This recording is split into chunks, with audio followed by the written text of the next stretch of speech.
இப்ப இருக்கிற உலகத்துல ரீல்ஸ் முகம் எந்த அளவுக்கு ரொம்ப ஒஸ்டா போயிட்டு இருக்கு அப்படிங்கிற உதாரணத்துக்கு இப்ப கேரளால நடந்த இந்த சம்பவத்தை நம்ம எடுத்துக்கலாம். அதாவது ஒரு பொண்ணு வீடியோ போடுறாங்க அப்படின்னால அதுல உண்மை இருக்கா இல்லையா அப்படிங்கறத பார்க்காம அதை கமெண்ட் போட்டு ஊதி பெருசாக்கி இப்படி ஒரு சம்பவம் நடந்திருக்கு. இந்த சம்பவம் கேரளா மட்டும் இல்லாம இப்ப நாட்டையே உழுக்குன சம்பவம் தான் இது.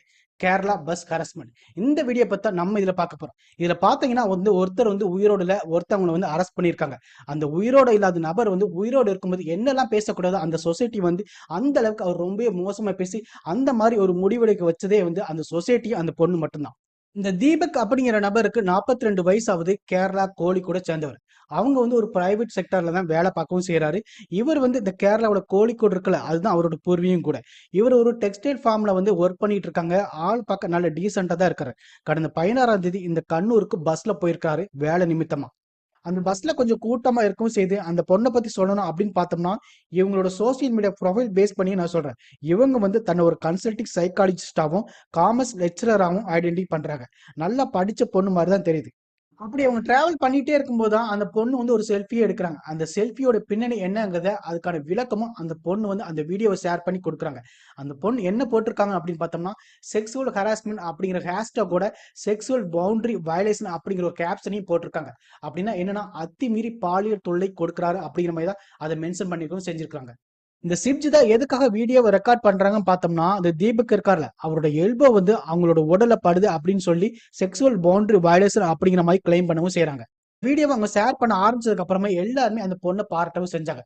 பரவாயில்ல, இவ்வளவு தைரியமான பொண்ணு பாருங்க, எவ்வளவு தைரியமா அந்த வீடியோவை எடுத்து அவங்க போட்டிருக்காங்க அப்படிங்கிற மாதிரி எல்லாருமே பாராட்டவும் செஞ்சாங்க. அதே மாதிரி இந்த வீடியோமே பாத்தீங்கன்னா பயங்கர வைரல் ஆயிடுச்சு. கிட்டத்தட்ட 2 லட்சம் வியூஸ் மேல போகவும் செஞ்சது. அதே நேரத்துல அந்த தீபக் இருக்கார்ல, அவரை பயங்கரமா எல்லாருமே திட்டவும் ஆரம்பிச்சிட்டாங்க. நீ எல்லாம் அம்மா வயித்துல தான் பிறந்தியா, உனக்கு பிறந்தவங்க கூட யாருமே இல்லையா, அக்கா தங்கச்சி இல்லையா அப்படிங்கிற மாதிரி எல்லாம் பேசவும் ஆரம்பிச்சிட்டாங்க. அதனால அவருமே ரொம்ப மனசு உடைஞ்சு போயிட்டாரு. இதனால ரொம்ப மன உளைச்சலுக்கு ஆளாகிறாரு தீபக். கிட்டத்தட்ட 2-3 நாள் அப்படியே யாருக்கிட்டையுமே பேசாம ரூம்குள்ளேயே அடைச்சிட்டு உட்கார்ந்துட்டே இருக்காரு. யாருக்கிட்டையுமே பேச முடியல, சாப்பிடவும் செய்யல.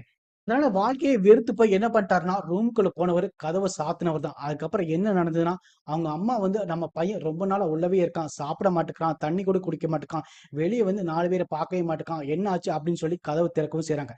பக்கத்து வீட்டுல இருக்கிறவங்களும் அவங்களுக்கு ஹெல்ப் பண்ணவும் செய்றாங்க. கதவு திறந்து பார்த்தா அவர் இறந்து கிடக்குறாரு. சூசைட் அட்டம் பண்ணிருக்காரு. இது ஒரு மிகப்பெரிய சம்பவம் தான். மிகப்பெரிய பாதிப்பை ஏற்படுத்தியிருக்கு அந்த குடும்பத்துக்கு மட்டும்.